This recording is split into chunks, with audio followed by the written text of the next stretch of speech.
नमस्कार, मी वर्षा आणि माझ्या एका नवीन मराठी व्लॉगमध्ये तुमच्या सगळ्यांचे स्वागत। आणि आता आमचं शेगाव दर्शन झालं होतं आणि तिथून जेवण करून मग आम्ही रात्रीच निघालो शिर्डीसाठी। तर शिर्डीला पोचलो आम्ही 3:30ला। मग तिथे रूम केली आणि थोडा वेळ आराम केला।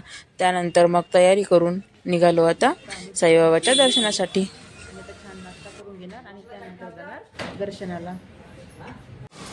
सर्वांनी आम्ही नाश्ता करून घेतला। डोसा, नाश्त्यामध्ये डोसा आणि यांनी वडापाव घेतला होता वैष्णवीच्या पप्पांनी। तर नाश्ता झाल्यानंतर मग आम्ही साईबाबाचं दर्शन करण्यासाठी गेलो। तर तिथे काही मोबाईल सोबत नेऊ देत नाही, तर मग मोबाईल सगळे लॉकरमध्ये ठेवले आणि तिथून आमचं दर्शन छान झालं। खूप काही गर्दी नव्हती आणि सगळेच दर्शन आमचे छान झाले। शेगावला पण गर्दी नव्हती, शिर्डीला पण गर्दी नव्हती आणि साईबाबाचं दर्शन घेतल्यानंतर आता आम्ही रांजणगावला जाणार होतो। परंतु रांजणगावला जेजुरीच्या समोर फाटा आहे, तिथून रांजणगावचं दर्शन घेऊन पुन्हा जेजुरीला वापस यावं लागते म्हणे। तर म्हणून मग मोरगावचं दर्शन करू म्हणे। तर इथून जाताना इथे देवीचं मंदिर पडलं, तर तिथे खूप छान जत्रा भरली होती आणि असं आहे देवीचं मंदिर। मी थोडं गाडीतूनच दाखवण्याचा प्रयत्न केला आहे। मग आम्ही गाडीतूनच दर्शन घेतलं आणि कारण खूप गर्दी होती मंदिरात पण, त्यामुळे। आणि आम्हाला मोरगावला जायचं होतं, तर ते पण मंदिर मग बंद झालं असतं, त्यामुळे मग आम्ही काही तिथे उतरलो नाही आणि डायरेक्ट मग मोरगावलाच गेलो, कारण तिथे पण आम्हाला गणपती बाप्पाचं दर्शन करायचं होतं। तर रांजणगावचं तर नव्हतं झालं, परंतु मोरगावचं करायचं म्हटलं, म्हणून मग आता मोरगावला निघालो।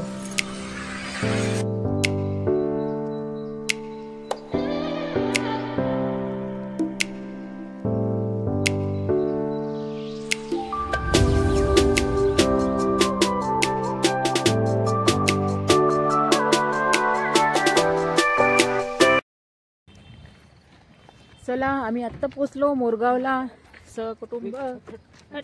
आपू नाही, कोणाच आम्ही जिथे जिथे दर्शनाला गेलो ना, तिथे तिथे कुत्रे सोबतच येत होते। शेगावला पण जसं आम्ही दर्शन करून आलो तसंच गाडीपाशी कुत्रा आला आणि काहीतरी म्हणजे दे असं म्हणत होतं ते। तर मग आमच्याकडे खाण्याची वस्तू फक्त बिस्किट होती आणि पेढा होता, तर ते दिलं आम्ही शेगावला। आणि आता पण कुत्रे जसे जवळजवळच येत होते, तर मग आता आम्ही दर्शनाला चाललो होतो, तर मग तिकडून आल्यानंतर टाकू म्हटलं, म्हणून मग पहिले दर्शन घ्यायसाठी आता मंदिरात आलो। तर इथे पण बिलकुल गर्दी नव्हती, छान दर्शन झालं इथलं पण। तर तुम्हाला पण मोरगावचा मयुरेश्वर गणपती बाप्पाचे दर्शन करवते। हे आहे गणपती बाप्पा आणि छान दर्शन झालं, इथे पण गर्दी नव्हतं आणि आरती मिळाली आम्हाला इथे। तर आरती सुरूच होती।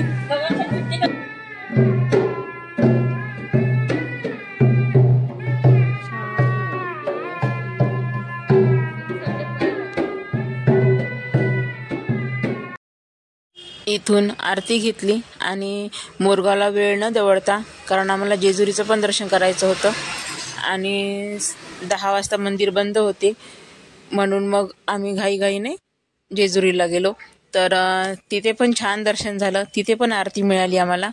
आणि मेन म्हणजे आम्ही दोघेजण जेव्हा जात होतो तेव्हा मंदिराची पहिली पायरी चढली आणि खालून एक काकाजी आले धावत धावत आणि आम्हाला खूप आवाज देत होते की थांबा थांबा म्हणून। आम्हाला वाटलं की कशाला थांबवत आहे, कारण खूप सारे लोक तिथे पैसे मागायसाठी असे असतात ना, त्यामुळे काही आम्ही लक्ष दिलं नाही। परंतु 3-4 पायऱ्यावरती चढल्यानंतर मग त्यांनी पुन्हा जोराने आवाज दिला की थांबा म्हणे, हे माझ्याजवळचे जे फूल आणि हार आहे हे नेऊन देवाला चढवा म्हणे, मी त्यासाठीच तुम्हाला आवाज देत होतो म्हणे। तर बघा ना काय गंमत, आमच्या हाताने ते फुलं आणि हार देवासाठी जात होते। आम्ही तर घेतलेच होते, परंतु त्यांचं पण न्यायचं होतं आम्हाला। तर मग अशा रीतीने चढलो आम्ही गडावर आणि छान दर्शन झालं। आणि तिथे एका नवीन नवरदेव नवरींचं लग्न झालं होतं, तर त्यांनी पण तिथे पुन्हा डबल लग्न लावलं, त्यामुळे मंदिर बंद व्हायला उशीर झाला होता थोडा। तर त्यामुळे आमचं जेजुरीचं पण दर्शन खूप छान झालं आणि तिथून मग आता आम्ही निघणार आहोत समोरच्या दर्शनाला। तर 10 वाजले होते, आता जेवण करायसाठी आलो। आई साहेब आता मेनू ठरवायचा आहे काय मिळते माहीत नाही आता जेवणासाठी इथे, पण छान आहे हॉटेल हे. चला तर मला काय जेवण मिळते ते दाखवते तुम्हाला. छान होतं हॉटेल आणि जेवण पण छान होतं. मटर पनीर, तंदुरी रोटी आणि राईस घेतलं होतं, दाल फ्राय घेतली होती. म्हणजे सगळे हंडे असं सेपरेटमध्ये थाली नव्हती घेतली आम्ही. तर अशा प्रकारे तिथून जेवण केलं आणि आता निघालो समोरच्या दर्शनाला, म्हणजे गणपतीपुळेला. आणि थोडा वेळ प्रवास केला आणि त्यानंतर मग एका ठिकाणी आराम केला आम्ही तिथेच गाडीमध्येच. कारण तो जो घाट आहे, वळणावरचे घाट खूप आहे तिथे, तर त्यामुळे मग रात्री मुक्काम केला एका ठिकाणी. आणि मग आता सकाळ झाली, तर सकाळी 5 वाजेपासून मग आम्ही प्रवासाला सुरुवात केली. तर आता वाजले होते 7 आणि छान सूर्यदेवाने दर्शन दिलं आम्हाला. आणि थोडेसाच वेळ फक्त सूर्य दिसला आणि नंतर सगळं धुकं त्या घाटातून, ते वळणदार रस्ते आणि इतकं छान वातावरण होतं की असं मन मोहून टाकणारं वातावरण होतं. खूप छान वाटत होतं. तर अशा प्रकारे आणि रात्रीचा प्रवास आम्ही यासाठी नाही केला की या घाटातून लुटमार खूप होते म्हणे आणि असे लोक रात्री खूप हे त्रास देते म्हणे, असे रात्रीचे चोर वगैरे. तर म्हणून मग रात्री प्रवास काय आम्ही केला नाही. आणि बघा ना किती सारं धुकं आणि ते डोंगर दऱ्या, असं रस्त्याचे वळण खूप छान वाटत होतं. हे सगळं पार करून मग आम्ही पोचलो गणपतीपुळेला. आणि थोडा वेळ मग एका वावरापाशी गाडी थांबवली. तिथे छान 10-15 मिनटे पुन्हा आराम केला. आणि छान होती. इथं आंब्याची झाडं होती छोटे छोटे, म्हणजे खूप मोठे, म्हणजे वयाने खूप मोठे ही झाडं, पण असे उंचीने खूप कमी होते आणि छान बार आला होता. तर 10-15 मिनटे मग थांबलो आम्ही तिथे आणि मग तिथून निघालो पुन्हा समोर. तर खूप छान वाटत होतं. नारळाची झाडं आणि अशी आपल्यासारखी गर्दी नाही आहे तिकडे. तर आणि आता पोचलो आम्ही बरोबर 9:30ला पोचलो आम्ही गणपतीपुळेला. 9:30 आणि आता आंघोळीची व्यवस्था, कारण आम्हाला काही रूम करायची नव्हती, कारण मुक्काम करायचं नव्हता इथे. दर्शन घेतलं की वापस जायचं होतं. त्यामुळे मग इथे मंदिर समोर एक आजीचं घर होतं, तर तिथेच सर्वांनी आम्ही आंघोळी केल्या, तयारी केली छान. आणि छान होतं ते आजीचं घर. त्यांच्या घरी नारळाची झाडं, काजू, आंबा, फणस सगळे झाडं होते त्यांच्या अंगणामध्ये मागच्या साईडनी.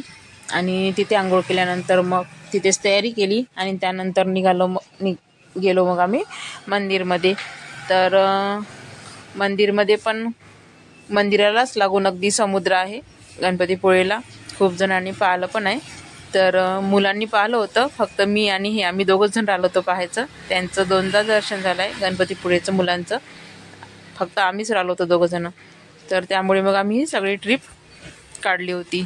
तर आता आलो गणपती बाप्पाच्या दर्शनाला. तर इथे अंदर काही मोबाईल नेऊ देत नव्हते, त्यामुळे काही गणपती बाप्पाचं दर्शन तुम्हाला झालं नाही, परंतु समुद्राचं दर्शन तुम्हाला करवते आणि कळस दर्शन पण. तर अशा प्रकारे इथे दर्शन घेतलं आणि त्यानंतर आता पुन्हा मुलांची जेवणाची वेळ झाली होती. तर इथे जवळपास हॉटेल असेल, परंतु मग आम्ही तिथे नाश्ताच केला, नाश्ता सेंटर होतं तर. आणि नाश्त्यामध्ये मुलांनी पुन्हा इडली आणि सांबार घेतला होता आणि यांनी वडापाव घेतला होता वंशोपानी. तर इथे नाश्ता केला. त्यानंतर मग समुद्रामध्ये गेलो, बीचवर गेलो. तर तिथे पण मुलांनी खूप एन्जॉय केलं, कारण मंदिरमध्ये पण महाप्रसाद असतो 12:30 ते 2 वाजेपर्यंत. तर आज चतुर्थी होती आणि चतुर्थीच्याच दिवशी बरोबर गणपतीपुळेचं छान दर्शन झालं आम्हाला गणपती बाप्पाचं. तर अशा प्रकारे समुद्रावर पण डुगूनी खूप छान एन्जॉय केलं. फक्त घोडास्वारी किंवा गाडी रायडर हे वगैरे नाही केलं. तर त्याने फक्त समुद्रामध्येच आंघोळ केली. आम्ही कोणी आंघोळ वगैरे नाही केली, पण छान वाटत होतं इथे पण. आणि डुगूने सगळ्यात जास्त एन्जॉय डुगूनेच केला. मस्त खेळला तो पाण्यामध्ये. आणि मला खूप भीती वाटत होती पाण्याची, कारण पाण्याच्या लाटा कशा एकसरच्या येतात आणि एकसरच्या जातात. तर मी तर फक्त बाहेरच उभे होते आणि डुगू मस्त खेळत होता. तर अशा प्रकारे इथे पण छान दर्शन झालं आमचं. समुद्रामध्ये डुगूची मस्ती झाली त्यानंतर मग मंदिरामध्ये उसळ होतं, तर तिथे नाश्ता केला उसळचा आणि छान फोटो काढले ते सगळ्यांनी. आणि हे साईडला दिसते हे पण कुटुंब आलं होतं, यांनी खूप एन्जॉय केला पाण्यामध्ये. परंतु आम्हाला काही पाण्यामध्ये ओलं व्हायचं नव्हतं, कारण रेती ते खूप असं हे वाटते, त्यामुळे फक्त डुबूनच आंघोळ केली, मग कुणीही नाही केली. आणि इथलं दर्शन झालं आणि पुन्हा आम्ही इथून निघालो मग 2 वाजता समोरच्या दर्शनाला. खूप छान फोटो काढले आम्ही इथे पण सगळ्यांनी, सासूबाई, नणदबाई, मी, दीपक, देवांश आणि यांच्यासोबत छान फोटो काढले. आणि छान झाली आमची ट्रिप ही पण, इथली पण, गणपतीपुळेची पण. आणि आता आम्ही निघालो समोरच्या दर्शनाला पुन्हा. तर इथून निघालो तर थोड्या अंतरावरच आमच्या गाडीचा बेल्ट असतो तो तुटला होता, तर मधात मग पुन्हा गाडी दुरुस्त केली ड्रायव्हरनेच.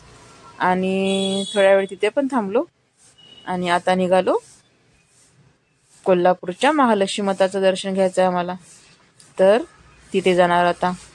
आणि कसं वाटलं तुम्हाला मोरगावचं दर्शन, जेजुरी आणि गणपतीपुळेचं, तर नक्की कमेंट करून सांगा. आणि व्हिडिओ आवडल्यास लाईक, शेअर आणि सबस्क्राईब करा. आणि पुन्हा भेटू एका नवीन व्हिडिओसह. तोपर्यंत सर्वांना बाय बाय.